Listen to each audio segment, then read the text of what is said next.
Hey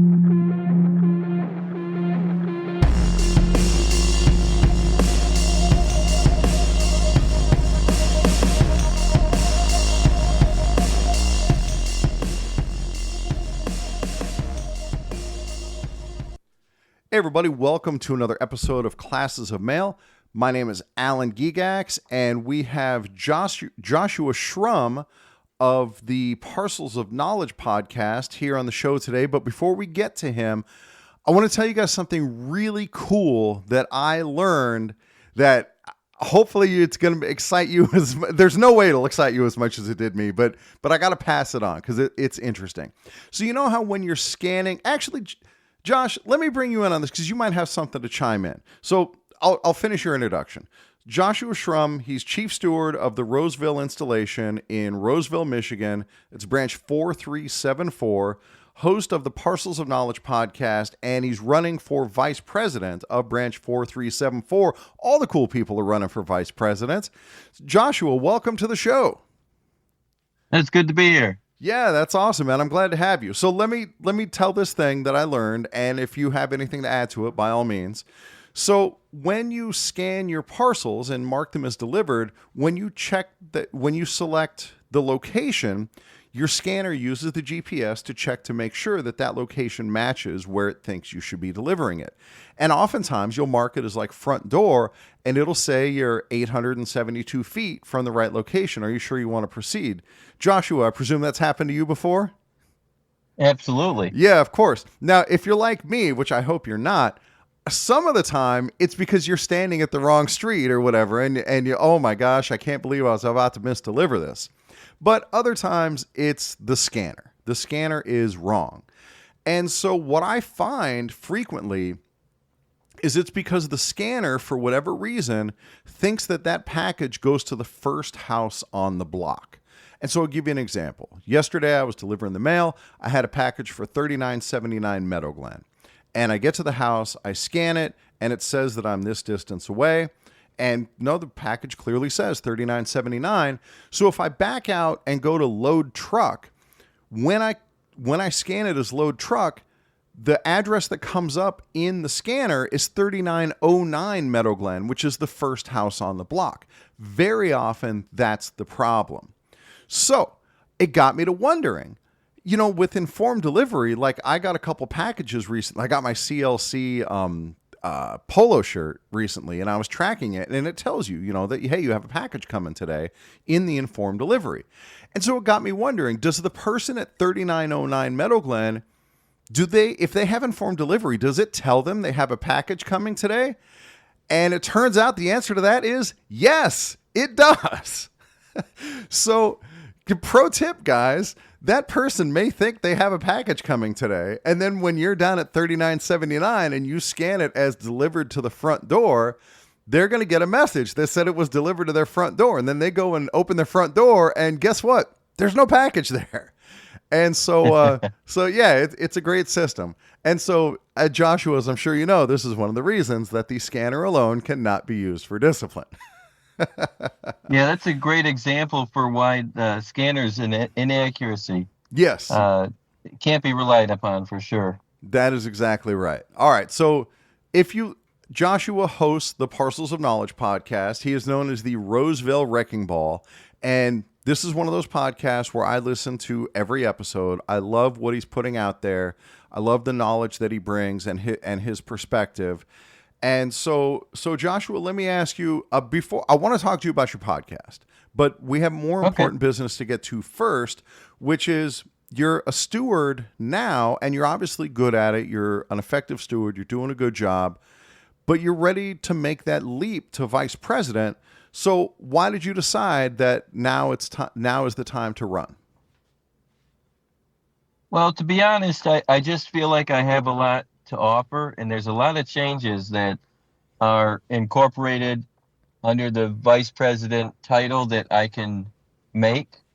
And I think I just have a lot to offer for that position. A lot of people think of certain positions to be as stepping stones. Like a lot of members or officers will say, well, it's my turn because I started as a trustee, then I went to treasurer, then I went to secretary. But in all reality, each separate position, depending on your branch, is its own specialized thing. Like someone who wants to be a treasurer is usually a numbers guy who likes to do math. Right. They each have their own specialized thing, and I just think that what I got right now, I can bring a lot to the table as vice president. All right, so tell the listeners in your branch what are the duties or the responsibilities of the vice president? Well, essentially, it splits off into three if you don't count the fourth duty, which is to preside in the absence of the president and to do as directed Sure. by the president Sure, it's like a outside of. So successor, right? yeah, but the other three duties are essentially, they don't call it this label, but essentially it's our director of education for stewards. There we go. Um, the second title would be director of retirees, and the Okay. third title would be director of entertainment. Those are the three main duties that a vice president at branch 4374 South Macomb has. That's cool. And so I can't speak to your relationship with the retirees, but as far as entertainment goes, dude, you got a podcast, you got equipment, you're squared away on that end. And then education, I mean, anybody who's listened to Parcels of Knowledge knows that you're incredibly knowledgeable and you're clearly passionate about sharing that knowledge with other people because that's why you start a podcast. If you didn't, you wouldn't bother doing a podcast if you didn't care about sharing that knowledge with other people. So that definitely seems like a good fit for you. And tell me about the improvements that you want to make to your branch. What are some things that you want to see maybe done better? I've got a laundry list. Do you have time for that? I do, as a matter of fact. Unless it's Okay. actual laundry on it, in which case, no. Well, I want to start off by saying that no change I'm going to state, especially the large ones, can be implemented without the authorization and approval of the president. Mhm. So sometimes, also the membership, so sometimes it's not going to come to fruition if I don't have the help of the others that are around me. But first of all, I'd like to start with grievance tracking. I think that it's very important, and I think that we need to improve on the system we currently have. We don't even give our logs to the branch. And I want us to be more invested in tracking problems in real time so we can address it to the best of our ability. All right, so I want to understand the branch doesn't really have a handle then on like what grievances are being filed around at different stations. Well, I can tell you this. Uh, The branch president is very good at lending his ear. He's interested in what you have to say, but I think that that's not enough. I think we need to be invested. You're right. He mhm. doesn't ask us for the logs. He doesn't, and it's not just him. It's just the way we always operated. We're kind of like, it might be a generalization, but I feel Mhm. like a lot of our installations feel like they're the states, and they got their own separate island that they got Oh, their own sure. rules. Yeah, definitely. And I think they've catered to that for too long, although I do think that stewards should have their own ability to understand their installation and to handle it the way that the membership sees fit. I do think that we also still need to be more proactive about tracking the grievances so we can address it at the district level and not rely on stewards to tell the president, hey, this has been going on, this has been going on. Right. It would become apparent if this tracking system were in place. So, can you give some of the details of how the tracking system would work? So I'm not very fancy, and you guys will find that out because I'm going to be doing a Zoom on it. Some people use macros in Excel and all this other stuff. I'm not that fancy. I do things. I'm very straightforward. I get things done, but it's not going to look pretty. So I use an Excel spreadsheet, and I've got tables where you can alter the filter, the different results. So for example, uh, it turns your log digital. Okay. So you're going to fill in things like uh, the grievance number, the grievance, the type of violation, the issue statement, the resolution, what step it was resolved in, who's the people who resolved it, Hmm. and it also has a color coding to tell you where in the process it is. And so then whenever a carrier comes in, for example, let's say a carrier said, "Hey, I'd like to know, did you ever resolve this grievance?" I can pull it up very quickly in a matter of seconds. Same with, like, for example, maybe management wants maybe they're thinking of issuing, unfortunately, another discipline, and they're Mm. trying to find the resolve. They have the right to request information for us. I don't have to dig through case files. I could just quickly click, okay, the grievance name is Josh, it's me. Of course, I'm in trouble again, but it looks like the last settlement we had reduced it to 6 months, and that 6 months is over with. Sorry, manager. There There you you go. go. Here's your settlement. Yeah. So Right. it makes your job a lot more efficient as a steward It would also and be as a branch. useful for if you have previous grievance settlements that have maybe an escalated remedy already in place, then you can go and look those up, and that information is just right there. Oh my God! When I started here at Roseville, a lot of the documents were here. We're missing some of them, but a lot of the documents were here, and there were so many precedences. My branch didn't know because, like I said, we kind of operate our own plane, Right. and I had to dig through thousands of pages and implement them into a grievance tracking system going back to 1999. And what I do helps me tremendously. I've been able to establish escalate remedies on my own by, like, let's say you got a violation of 17 and 31. You refine the grievance tracking system to 17 and 31, and if you see 100 instances, you can pull those settlements and put it Right. straight into the next case file. Yeah, that's really slick. I like that. Okay, so that's the grievance tracking. What else do you have in mind? Well, I'd like to encourage us to have a contract enforcement unit, some sort of committee. I know that's technically something that the president gets to decide, Mhm. but as a member of his executive board, I would feel like I'd have more of his ear in terms of having a presence and showing why it would be important. Right. Yeah, that makes And sense. and I'd like to get us back on track with our main function of filing grievances and getting results.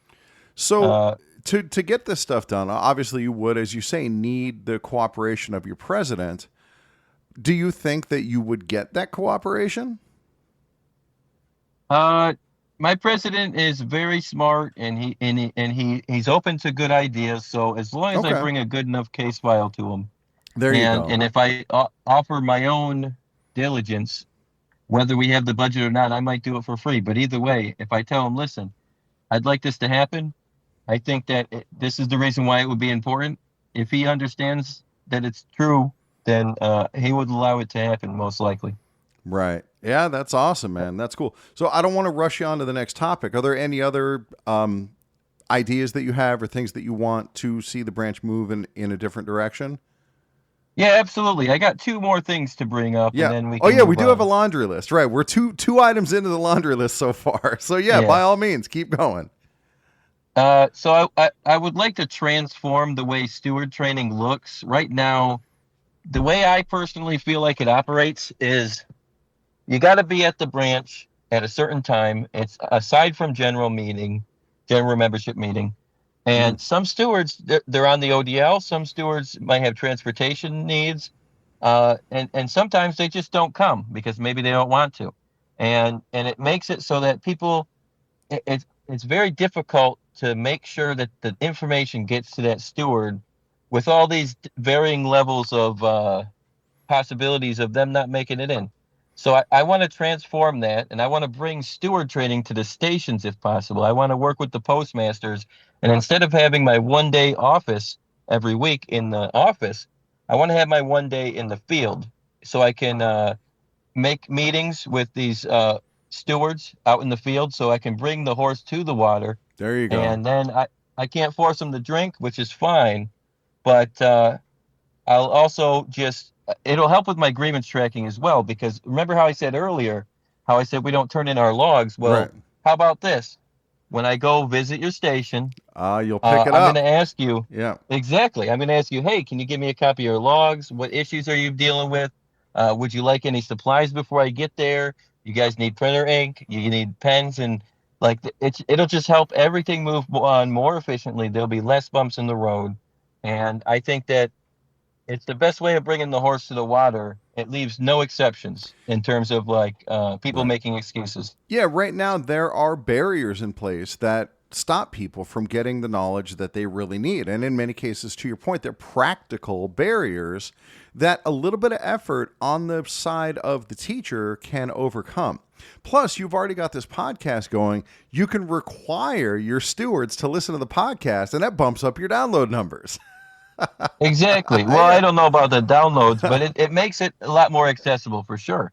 Right. And one thing I want to keep stewards aware of that are part of our branch, like I said, we like to operate independently to a degree. I want to make sure that the stewards know I'm not going to step on any toes. I'll just be there to guide them. I do think that each and every steward has their own way of doing things. And out of anyone, they're the ones and the membership that should know what's best for their station. So I'm not going to transform the stewards to something they don't want to be unless that's what their membership wants them to be.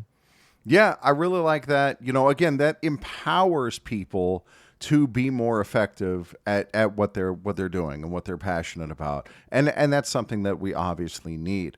So likewise, you're obviously able to use technology, at least to some degree, like to make your podcast, and you said you're doing some presentations. And the nice thing about that as well, if you use that for training, is like once you make it, it's there forever. So in Classes of Mail, for example, my earliest episodes are about like the 3996 and how to fill it out and what information needs to be on there and things like that. Or the 1571 if you're delaying the mail. And I don't have to keep making that episode every couple of months or every year. Once it's made, it's there. And that's the same with your steward training. It's so valuable. Well, I'll tell you what, I got my work cut out for me because Region 6, we are titans of education. We got so many people over here, including the NVA's office, who are very good educators, who have very good material out there. So I have a lot to work with. And I've got a lot of competition, but I'm happy for that. Right on. But yeah, let me move on to one last item that I'd like to really make aware. I'd like to try and make the branch a little bit more proactive about issues that are upcoming. And I'll give an example. What happened here in Warren, where they lost 20-something routes, we did what most branches would do, which was have a route protection training prior to route adjustments, and a few weeks prior or whatever. And we expected the carriers to change their habits overnight because you teach them what to do. Right. You would think that they would do it. Well, guess what? Most of the things that we do on a regular basis that hurt route protection are bad habits that are learned over time in response to the conditions on the workroom floor. 100%. So it's going to take a lot more energy to break a bad habit. That being said, we need regular route protection trainings, and we need to do it in a way where we can be adaptive to being received in the best way possible. Like, for example, I'd like to start out in person, but if people can't find that they can make it, I'll do an online version and so forth. It's going to take time investment and probably free time because we don't always have the budget to get things done. But like I said, I'm all about that business. I like to stand on business. So if something can't be done within the budget, I'm going to make sure it gets done. I even put 4 hours a day in at work every single day for grievance processing to upkeep my grievance tracking and to make sure things get done. So I have plenty of diligence in terms of pushing things forward. And I think that that's one of my best qualities. And no matter what, we'll make sure that we get it done, restrictions be damned. And the idea here with things like the grievance tracking and with the additional training is this is a cost up front, to change systems, to get all this information out there. But really, it's an investment.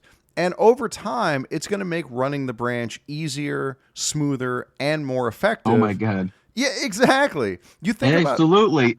Dude, so think about the time that's wasted in duplication of effort across our union, where we mainly file like the same 6 grievances all the time. And every time, especially if you're at a branch, like at your branch, is it still done paper and pencil? If we're talking about Step B appeals, absolutely not. Okay. But what about like at the informal, where it all starts? Okay.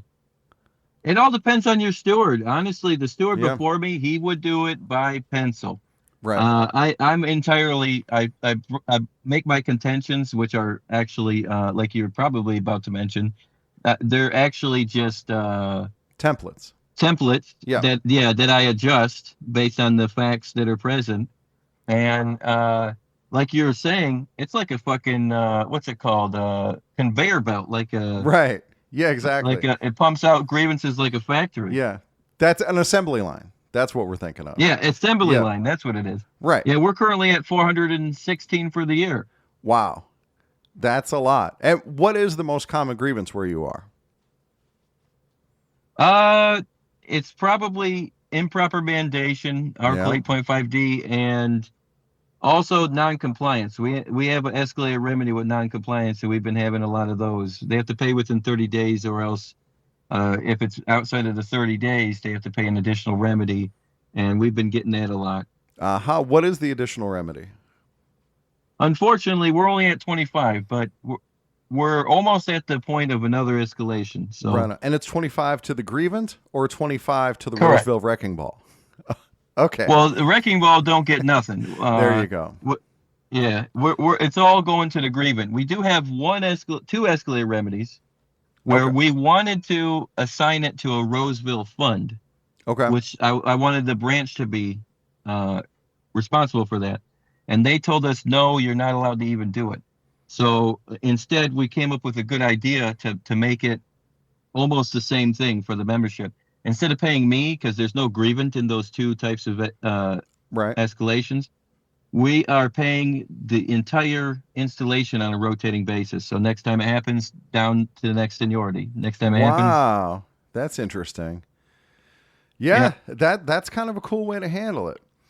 All right, so I think that covers a lot of the majority of our main topic, which is you running for vice president. Now I want to talk to you about fun stuff, having a podcast. It's kind of cool having a podcast. So what was your motivation there? Like, we have now an ever-growing market of postal podcasts, and you've now added your voice to this chorus of people educating their fellow carriers. So what was the turning point for you, the tipping point where you're like, all right, it's time for me to make my podcast? Well, I didn't make that decision. And this is going to be a story told once again to people who might be following my podcasts. Okay. But I said this on Richie Ray's podcast, and I'll say it again because it's the truth. Yep. And maybe one day I'll do an episode about it because I've never said it on my podcast. Sure. But I got a terrific guy named Terry Furton over in East Point, Michigan. He's another steward. He's a great steward. And one day he came to me and said, hey, you should make a podcast. And I am a poor guy. You know, I don't have money.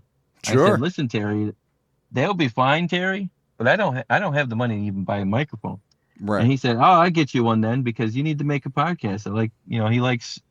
He thought I had a good ability to teach. So he buys me this microphone, and now I'm obligated. You know, I got to make a podcast. Yeah, that's right. Yeah, that's a good point.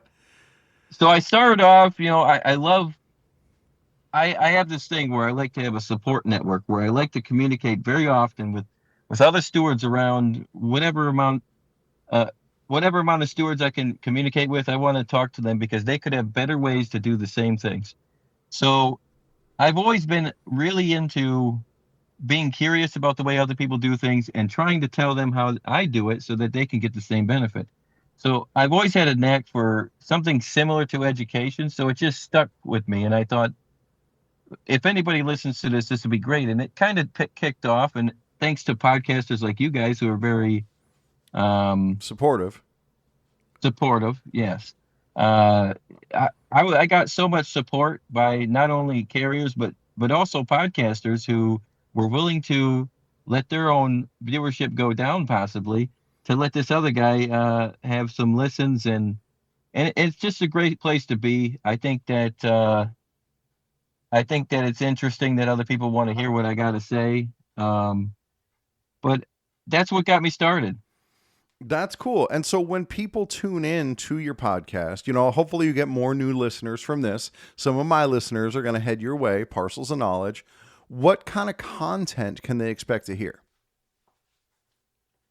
I take people's consideration for short attention spans, and they don't have enough time because we're all out here delivering the mail.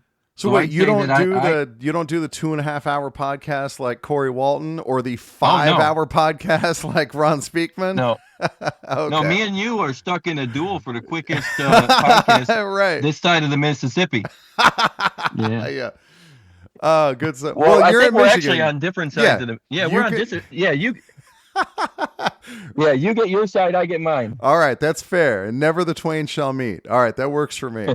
So yeah, it's bite-sized chunks of this Of knowledge. knowledge. But what's the knowledge? Like what do you know, is there a specialty? Is there something that you bring? Because now we have a lot of podcasts that are geared toward educating stewards. Still only really one podcast geared at educating regular carriers, and that's Classes of Mail.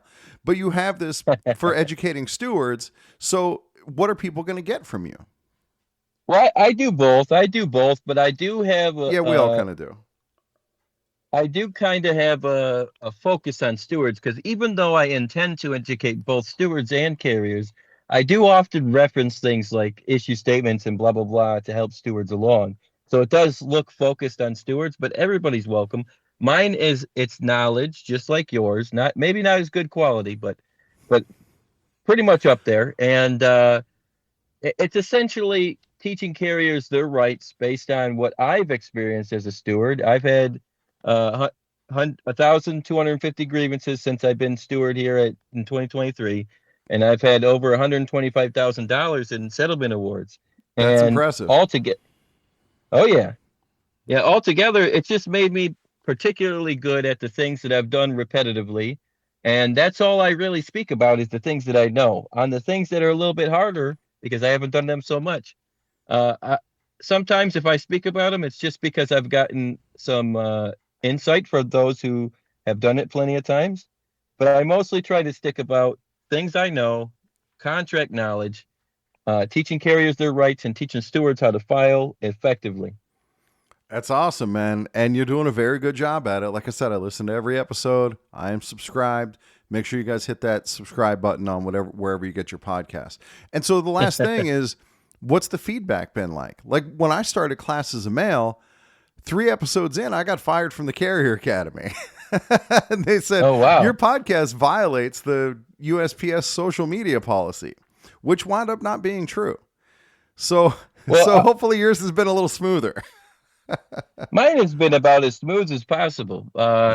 The locally in terms of management, they don't really give a shit. They could care less. I told them I have a podcast. They didn't even want to know what it is.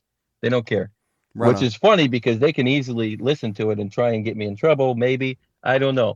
But Having gone through that system, there's not really trouble to be had. Like you're allowed to speak on your yeah, own time. The big thing is you can't say like I speak for the post office as an official representative.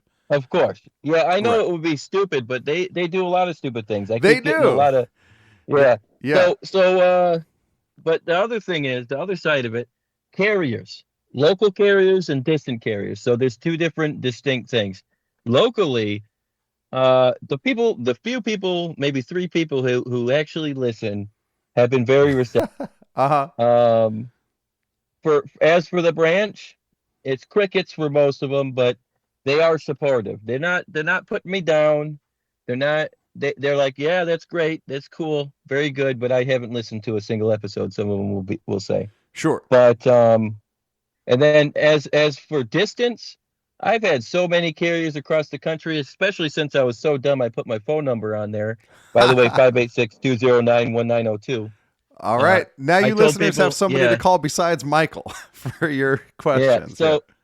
So like I've told people, hey, if you ever have any questions about anything contractually, go ahead and call me. And I've had so much people call me.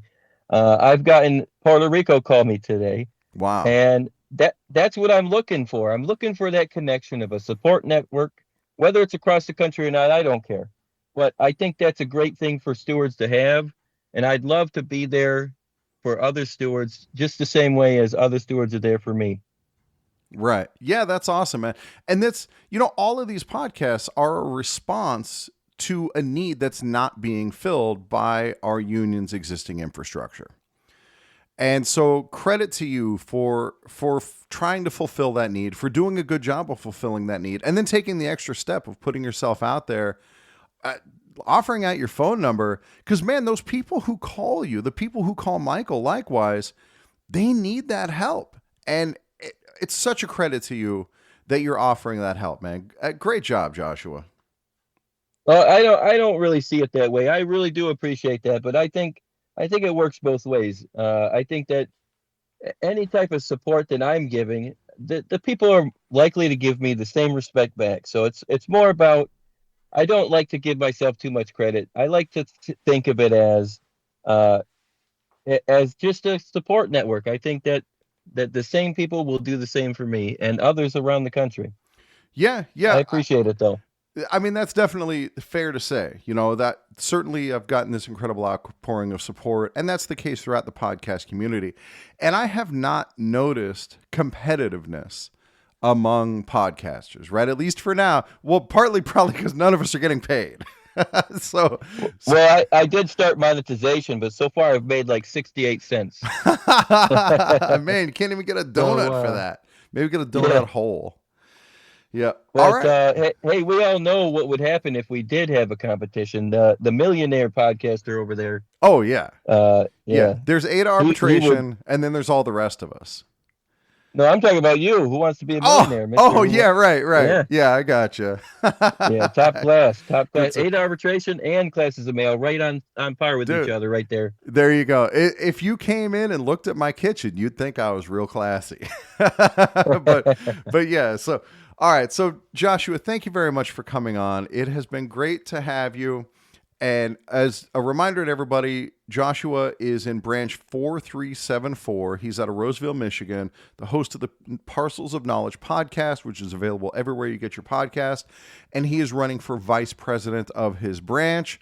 And I'm going to go ahead and go out on a limb and say Hey, yep. I'm sorry. Sorry to Yeah. interrupt you. No, please. Can I add one thing? I Please. just want to Yeah. make sure they know if branch 4374 is listening, our nominations are September 9th. And if you want to show some support, show up there. And even if you don't, come up there to ask me questions. If you are skeptical, feel free to come up there on the nomination day just to talk with me, have a conversation. Yeah, there you go. That's the move. Absolutely. So, all right. So now the pressure is on. I'm recording this on September 4th. Now I got to fit this into the schedule before September 9th. So I will do my best to get that out there. Michael's coming over later today, and we got a doozy of an episode to record. But all right, Joshua, thank you very much for coming on. And listeners, thank you guys for listening.